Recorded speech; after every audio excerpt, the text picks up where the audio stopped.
cabdicasiis aad baan u mahadsantahay 23 bishan ayay ahayd markii wasaaradda caafimaadka ee dalkan Uganda ay soo saartay in markaasi la xaqiijiyay 8 kiis oo cusub oo markaasi caabuqa coronavirus dad qaba ah kulligood waxa weeyaan dad markaasi muwaadiniin reer Uganda ah laba ruux oo kamid ah 20 bishii ayay soo galeen dalka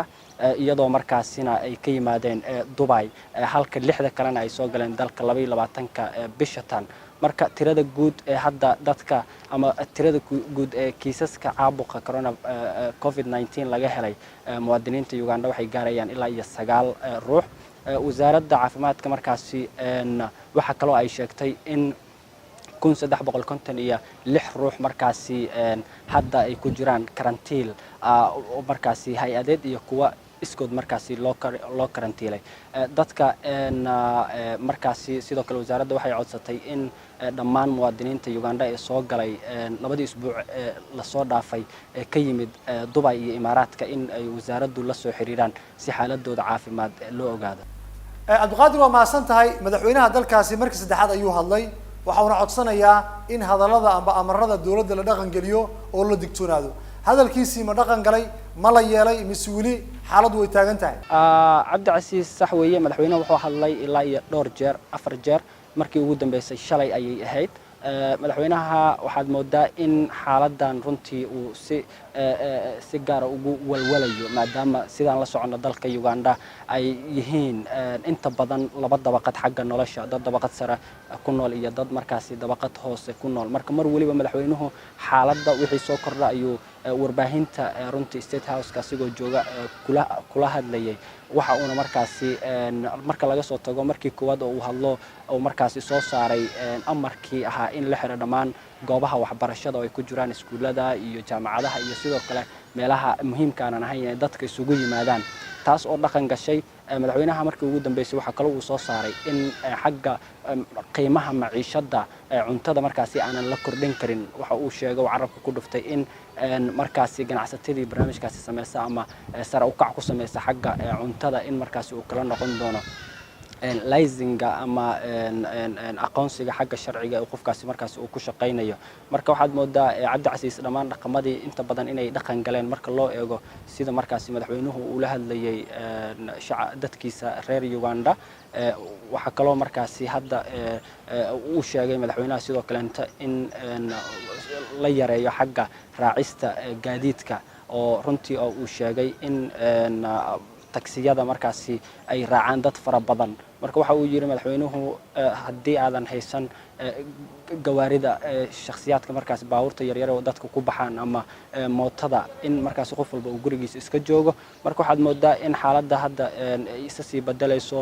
markaasina sidoo kale intana dhaqamadii inta badan madaxweynuhu uu soo saaray ay dhaqan galeen waa tahay dalka Uganda waxa ku sugan arday Soomaaliyeed oo badan waxa tahay gudoomiyihii ardayda qaranka ardayda sidee intaan u saameysay maxaana la gudboon bal noo soo koob cabdicasiis waa mahadsan tahay marka laga hadlayo xagga ardayda waa sax arday badan oo Soomaaliyeed ayaa wax ku barata dalkan Uganda marka laga soo tago xitaa caasimadda Kampala oo tirada ugu badan ay joogaan waxa kale oo jirta arday kale oo iyagana wax ka barata gobolada dalka oo sida Imbali meel ay yiraahdaan oo ku taala jaamacadda Islamic University in Uganda IUIU iyo sidoo kale Imbarara marka inta badan ardaydu waynu ka warhaynaa marka loo eego xaaladahan soo kordhaya haddii ay ahaan lahaayeen ururada hogaamada ardayda iyo sidoo kale inta ardayda meelaha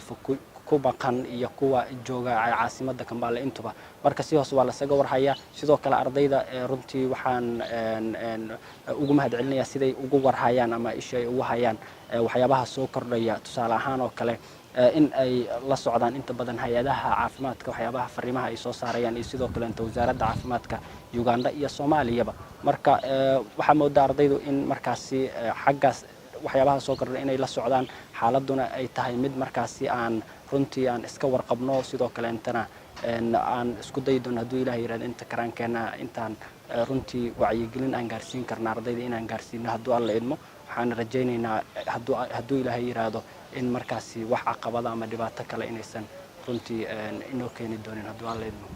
waa tahay Abdulqaadir ka waran isu socodka dadka iyo qaabka dhaqdhaqaaqa xilligan maadaama amaradu ay soo baxayaan in la foojignaado cabdicasiis waxaad moodaa marka loo fiiriyo toddobaadyadii hore in hadda xagga dhaqdhaqaaqa in uu markaasi sii yaraanayo sababtoo ah awal goobihii waxbarashada ayay ahayd oo la xiray iyo shaqooyinkii waaweynaa laakiin hadda waxaad moodaa in sidoo kaleenta madaxweynaha markii uu labaad ama saddexaad u hadlay inay wax badan isbedeleen tusaale ahaan oo kale suuqyadii waaweynaa in macnaha in lagu soo kordhiyey oo la keenay ciidamo booliisa kuwaasi oo markaasi dadka sida maalayacniga ah u socda kula xisaabtamaya kaliya dadka waxaa loo ogol yahay in markuu baxayo uu dan u baxo ama sidoo kale uu soo adeeganayo guud ahaan sidoo kale inta waxay yaraatay goobihii dadku ay isugu imaan jireen marka loo eego xagga kulamada ama in ay dadku ku kala warqaataan marka hadda waxaad moodaa xagga dhaqdhaqaaqa iyo isku socodka in uu sii yaraanayo sidoo kale inta meel waliba waxaad moodaa in markaasi taxadar weyn uu runtii la muujinayo suuqyadoo kale inta markaad tagtid in meel waliba markaasi ay yaalaan biyo iyo sidoo kaleenta saabuun ama shaambal